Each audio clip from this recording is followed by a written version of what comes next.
Here's my big introduction to Fourier Analysis. A few years ago, I found a website that told anyone how many planes were up in the air over the US at any point in time.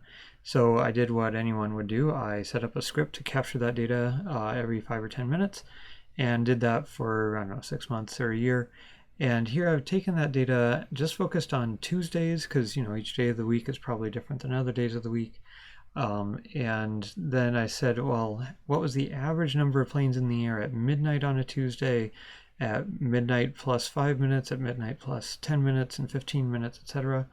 And this is the data set you get. Hopefully this makes some sense that there aren't very many planes up in the air over the US in the like 3 a.m. kind of time, but then it grows throughout the morning. And it's falling off at midnight, but it's still not the lowest it ever is at midnight. There's some planes landing at 2 or 3 in the morning.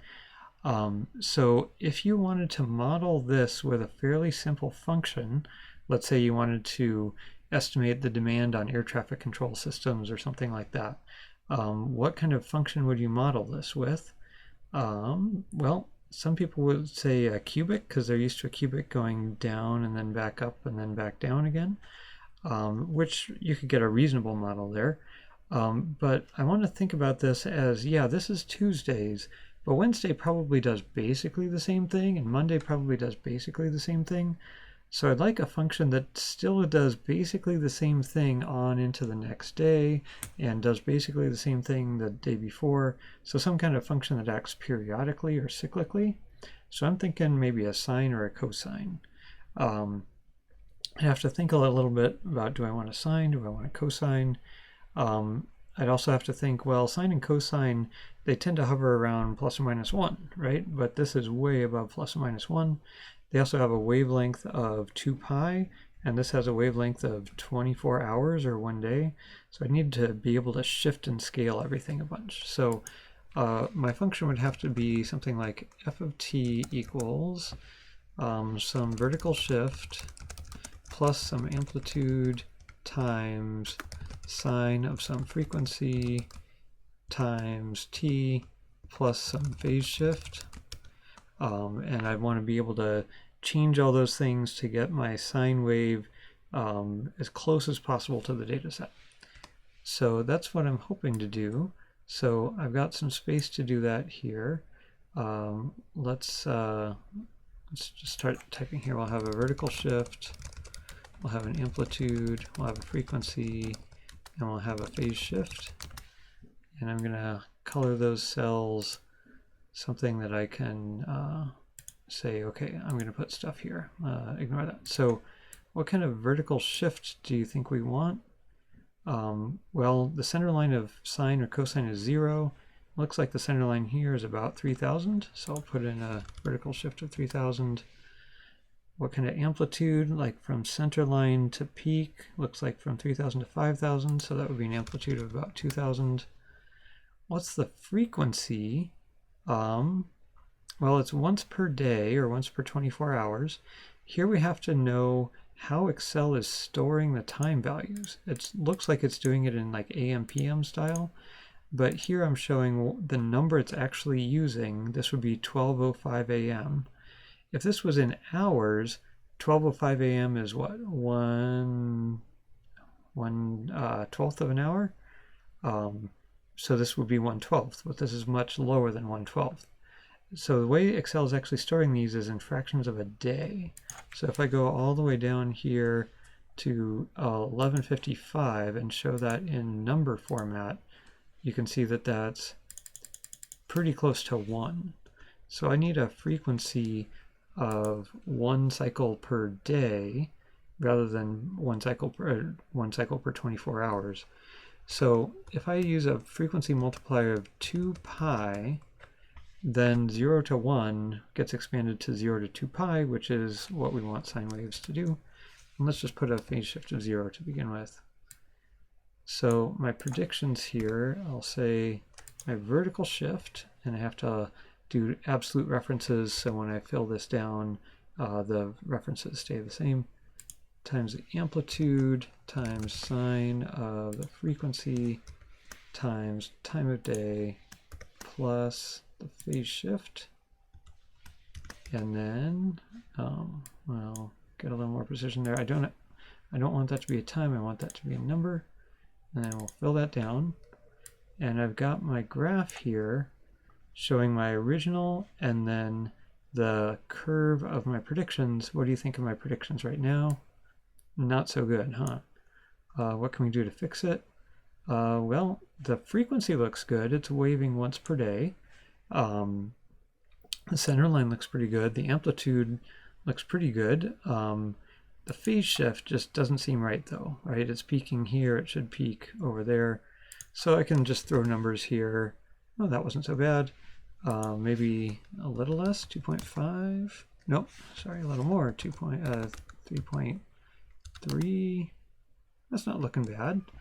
It'd be nice to have some way as I'm playing around of saying how good is my fit. Like if I have 3.3 here, 3.4 maybe looks a little better, 3.5 maybe a little better, 3.6. How do I know when to stop? I mean, I can kind of judge it by eye, but that's not the best way. One thing we can do is compute the residuals. How far off is the actual value from my prediction? So I had to put a lot of math into computing the predictions, but once I have those, I can do actual value minus residual, minus prediction, and fill that down to compute it for all of them. And I actually have another graph here that shows the prediction, that shows the residuals as distances away from 0. And that shows me a whole curve, but I might want to say, let's boil it down to one number. I could take the average, but for interesting math reasons, it's better to take the root mean squared error, where you square each residual, add it all up, divide by how many there were, that's the mean squared error, and then take the square root of those. And that's basically like a standard deviation. So you could say these residuals are on average 532 in a square root of sum of squares way, mean of squares way. And that's a measure of how much total error I have. So then I could adjust my phase shift here to be, to keep adjusting it until that number is as low as I can make it, 3.8. No, that went back up, 3.75. That's pretty good. I could adjust the amplitude, I could adjust the vertical shift. And there's a way to do that in Excel called Solver, which I'm happy to tell you about some other time. And for now, I'm not going to worry about how to do that. I'm just going to say I found the optimal predictions, and I'll show those in just a sec. Let's see, anything else we want to say here? No, I think that's good. So let's come over to this one. So this has the optimal possible predictions. I'm not going to worry about how I got them for now. And there's something interesting going on here. So the blue is the original data, the light blue is the original data. The orange curve is my predictions, and these are the best possible predictions. It gives me the smallest root mean squared error. And do you see anything in those residuals? I've got another plot here of the residuals. Usually we want the residuals to have no pattern in them, because if there's a pattern, that means that there's a pattern we missed in the original. What do you see in these residuals? I see a wave, don't you? But that's strange because I fit the best possible once-a-day wave here, and yet I'm left with a wave. I mean, if I've subtracted out this best possible prediction of a wave, then there shouldn't be a wave left, right? But think about what's going on with these residuals. The residuals have a wave, but is it a once-a-day wave? Well, I see a peak, and then a valley, and then a peak, and then another valley. So it's actually a twice-a-day wave. So we removed a once-a-day wave, the best possible once-a-day wave we could fit to the data, and that showed us that there's kind of a twice-a-day wave hidden in the data too. So then let's think about that fitting a model with a once-a-day wave and a twice-a-day wave. And I've got that all set up here. Don't need to worry about the exact details. I'll make another video about that. So here we've got our data set and the once-a-day wave. And if I put some magic numbers here like 2 and 2, then that fits a once-a-day wave and a twice-a-day wave. And what do we see there? Looks like a better fit, right? The RMSE was 471, but once I put this magic terms in, it comes way down to less than half of what it was. So that's good. And let's look at the residuals. Do you see any pattern left in the residuals? Well, I see a wave again. I fit a once-a-day wave and I fit a twice-a-day wave. And then what do I see in the residuals? Peak, valley, peak, valley, peak, valley. And then this is coming up to the peak over here again. So to me that says there's also a 3 times a day wave. So maybe I should fit a once-a-day wave plus a twice-a-day wave plus a 3 times a day wave. So I can do that here. Take a look at the RMSE. It's 178 right now. If I fit a 3 times a day wave, now it comes down to 98, so that's even better than it was. So I'm getting better fits the more once a day, twice a day, 3 times a day waves I fit. If we fit a once a day and saw a twice a day wave, we fit once a day and twice a day, and we saw 3 times a day. Now we're fitting once a day, twice a day, and 3 times a day waves. And what do we see in the residuals? You might expect to see a 4 times a day wave. And you can kind of see that, like peak, valley, peak, valley, peak, valley, peak, valley.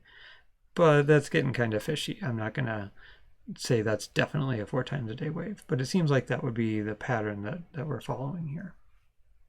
So that's the basic idea of Fourier analysis. That's what we called it up here, is that when there's a cyclic phenomenon happening, you can fit a wave to it, and then it often turns out that there's a second wave going twice as fast, and then when you fit a wave to that as well, then you get to see that around those was a 3 times as fast wave, and then maybe a 4 times as fast wave, etc., etc. So next we'll talk about dealing with all those waves and summarizing it all.